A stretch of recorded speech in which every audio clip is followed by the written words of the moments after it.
à toutes et à tous l'équipe, j'espère que vous allez bien. Pour cette nouvelle vidéo, on se retrouve pour parler du nouvel album de 2025 de Vald, qui est donc sorti le 28 mars, avec donc un album assez sombre, comme le fond, vous l'avez vu, j'ai pu mettre mon fond d'écran internet en noir. Bah, c'est un petit peu, on va le voir, comme cet album de Vald qui vient donc de sortir tout récemment. Vald donc qui a 32 ans et qui nous a sorti un nouvel album 3 ans après son dernier album. Donc 3 ans d'absence où Vald a pu chercher un petit peu quel type d'album il allait produire pour ses fans. Il aborde dans ce nouvel album des thèmes profonds tels que la dépression, l'addiction, la mort, et s'affirme dans sa proposition artistique qui est quand même singulière. On retrouve peu de rappeurs en France du type de Vald qui abordent souvent des sujets engagés avec un style atypique. Regardez un petit peu la pochette de l'album, ça montre un petit peu voilà que l'artiste est atypique. Il y a un peu tout sur cet album. Vald avec une tête un peu déconfite, habillé tout en noir, avec un fond d'église derrière qui fait peut-être référence au décès de sa mère, à qui il rend hommage notamment avec le dernier titre de l'album qui s'intitule Paradis perdu, titre assez triste, mélancolique, où des punchlines font référence à des paroles de sa mère, des paroles que sa mère lui disait quand elle était jeune. Donc peut-être ce fond d'église et tout ça en référence au décès de sa mère. Une femme à l'avant, c'est un peu référence à tout ce qu'il avance sur le sexe. Il y a pas mal de sexe qui est abordé sur cet album également. L'arme peut-être pour faire référence à la violence aussi, la violence de la vie, la mort. Donc franchement il y a énormément de références, énormément de choses sur cette pochette, donc ça laisse libre cours à l'imagination, j'ai envie de dire. Alors le premier titre de l'album est assez joyeux, contrairement au reste de l'album, Dieu merci.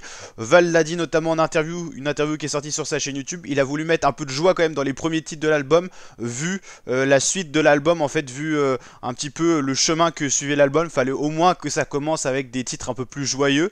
Donc Dieu merci, où Vald remercie, on va dire, la vie pour ce que ça lui a eu offert, notamment sa vie d'artiste, le fait que voilà il a été malade quand il était petit, il a réussi à s'en sortir et tout ça, donc pour ça il dit en gros Dieu merci, d'où l'intitulé de ce titre là. Ensuite il y a Régulation, où là il commence petit à petit à emmener les thématiques de l'album, notamment avec léthargie. Déjà là il fait part un petit peu des dépressions qu'il peut y avoir dans la vie, le côté sombre de la vie. Ensuite Pandémonium, du même titre que l'album. Pandémonium, tout ça, ça signifie enfer. Alors, je voudrais pas vous dire de bêtises. En quel langage déjà? Faudrait pas dire de petites bêtises. Pandémonium, c'est une signification, ça signifie enfer. Que je dis pas de bêtises. Ça doit être en latin, je dirais. Voilà, dans cet album-là, il parle de dépression, mort, addiction. Ça montre un peu la connotation. Je vais même pas y arriver à dire le mot que je voulais dire. Ça montre un peu l'ampleur que prend l'album. Capitale de l'enfer. Donc ouais, c'est vrai qu'il traite quand même de sujets profonds noirs. Alors on sait pas vraiment si c'est voilà comme un livre, une rédaction qui fait part de la vie globale, ou alors si c'est une autobiographie. Ça on a du mal à cerner, mais c'est aussi ce qui fait le charme de cet album-là aussi. Voilà. Il y a 17 morceaux sur cet album-là, c'est vrai. Et il s'affirme dans un personnage atypique du rap français. C'est vrai que maintenant on va dire qu'il y a un peu de légèreté dans les paroles du rap. Lui il clame haut et fort des sujets assez prononcés, des sujets des fois que certains rappeurs, certains chanteurs ont du mal à aborder. Lui il arrive, il rentre dans le tas et il pose les problèmes sur la table. Et c'est un peu à l'image du dernier album d'Orelsan, c'est un peu un album de déconstruction de la vie, sauf qu'il n'y a pas la déconstruction-reconstruction comme Orelsan le propose. Alors peut-être qu'il y aura un prochain opus, mais en tout cas dans cet album là, Vald rentre dans les sujets durs, la drogue chez les jeunes, le sexe, la dépression, la mort, le côté sombre de la vie. Donc franchement c'est un album quasiment un peu de personnes dépressives, on a vraiment l'impression en tout cas. Et en tout cas c'est vrai que la connotation de l'album avec Pandémonium qui signifie enfer veut vraiment décrire l'album. Et ça fait suite à l'album V qui était sorti il y a 3 ans et qui mettait en avant le label musique que Vald avait créé avec Échelon notamment. Donc voilà. pour ça. Il y a un seul clip qui est sorti sur la chaîne YouTube de Vald, c'est Gauche-Droite, qui était le premier titre annonciateur de l'album Pandemonium. Ensuite, il y a eu une interview avec Avant-Première Écoute, où il y a 24 minutes, on est face à Vald qui est interviewé dans son studio. Il y a quelques sons en exclusivité dans cette vidéo là où en fait Vald met des extraits pour décrire un petit peu différents titres. Alors ils sont pas tous présents, et ensuite il parle un petit peu justement de cet album là, du mood de sa vie en ce moment. On sent vraiment quand même qu'il a été attaqué par la vie, mais notamment le décès de sa mère. Ça peut expliquer aussi son absence pendant 3 ans. Il avait peut-être aussi besoin de se ressourcer, prendre du recul, et là on sent qu'à travers cet album il a réussi à libérer un petit peu ce qu'il avait sur lui, et donc de la tristesse en l'occurrence, avec cet album à connotation assez sombre quand même. Donc voilà. Et ça fait suite à une longue absence, comme on l'a dit, de Vald. Un rappeur français atypique, j'ai envie de dire, par les sons qu'il a pu faire, qui étaient des fois assez burlesques, assez provocateurs. Voilà. On sent qu'il a son univers à lui, et c'est notamment grâce à ça qu'il a sorti un des sons qui a été les plus streamés, je crois que c'était en 2018, avec Désaccordé.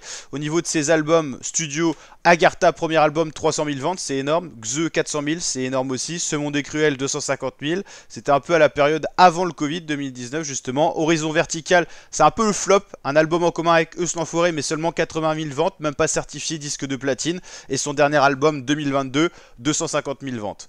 Et donc là, un nouvel album en 2025. Dans ses sons les plus écoutés, il y a Ma meilleure amie, Vitrine avec Damso, et bien sûr Désaccordé, 2 fois disque de diamant, qui est le titre le plus streamé de Vald à l'heure d'aujourd'hui. Vald sur Spotify, donc là c'est le dernier album Pandemonium avec donc les différents titres. On va en reparler juste après. Vald, c'est 1,5 million d'auditeurs mensuels, hein. Son absence l'a quand même fait chuter en termes de stream. Désaccordé, c'est vraiment véritablement son titre le plus streamé. Gauche-droite, qui est bien remonté, c'était le premier son pour présenter son album. Après autant d'absence, on voit que les fans l'attendaient quand même. Puis après, il y a des featuring aussi qui sont pas mal streamés, hein. C'est quand même un rappeur qui pèse dans le rap game français, j'ai envie de dire. Et donc pour s'intéresser à son album, en gros, donc Dieu merci, on l'a dit, un titre assez joyeux où Vald remercie la vie pour ce qu'il a eu quand même, sa vie d'artiste, le fait d'avoir de l'argent, le fait d'être encore là au jour d'aujourd'hui. Régulation, ça commence à aborder un petit peu les titres, enfin la connotation un peu plus sombre de l'album. Léthargie, ça parle déjà de dépression. Pandemonium, ça parle de la mort, de la dépression. FLP, VCOF, là on sent qu'il rentre dans son univers avec ses dialectes de bien à lui, mais ça aborde toujours les thématiques assez tristes de la vie. Gauche-droite, ça montre un peu son éternelle indécision, gauche ou droite. C'est binaire, 0-1, pile ou face on va dire. Roche Noire, voilà, connotation assez sombre aussi. Darknet, ça parle vraiment de tous les vices de la vie, que ça soit tout ce que vous retrouvez sur le Darknet, hein, mais ça fait appel à la drogue, la prostitution, le trafic d'organes. Enfin vraiment, il y a tout ce qu'il y a de plus sombre dans ce son-là. Voilà, Fumée. Là où il parle de l'addiction à la cigarette, la drogue, hein. Que des problèmes, ou Fauve, Superman, Prosaxo Pixan. Alors là c'est un son, comment dire, un peu Jersey, un peu dans les nouveaux sons qui sortent en ce moment, vous savez, c'est très rapide, BPM très rapide, 2 minutes 11. Et il y a même une coupure à 1 minute 50 où il y a des passages un peu texte et tout. Là on sent vraiment que Vald est perché dans son univers, mais ça fait vraiment référence à des antidépresseurs, ce son là en tout cas en l'occurrence. Il y a Interlude, 93 milliards, et puis là les échappés sont plus calmes, et Paradis perdu où il fait référence à la mort de sa mère, à la mort globalement, et c'est un son beaucoup plus triste pour finir l'album. On va dire que l'album commence avec une connotation assez joyeuse et finit vraiment avec tristesse, avec carrément un hommage rendu à sa mère. Donc voilà, on sent que le rappeur Vald est passé par des périodes difficiles dans sa vie, et ce qui peut expliquer son absence, et également la connotation assez sombre au final globale de cet album là, qui est, je trouve, quand même une très grande réussite. On sent que le livreur avait le rappeur avait des choses à livrer dans cet album là. C'est vraiment une livraison de qualité, je trouve, et en tout cas un très très bel album de Vald Sullivan, comme il s'appelle sur Instagram. N'hésitez pas à me donner votre avis en commentaire, liker, partager. Et je vous dis à très bientôt pour de nouvelles vidéos. Ciao les fratés, à très bientôt pour de prochaines vidéos réactions rap français et découvertes de projets. Ciao ciao.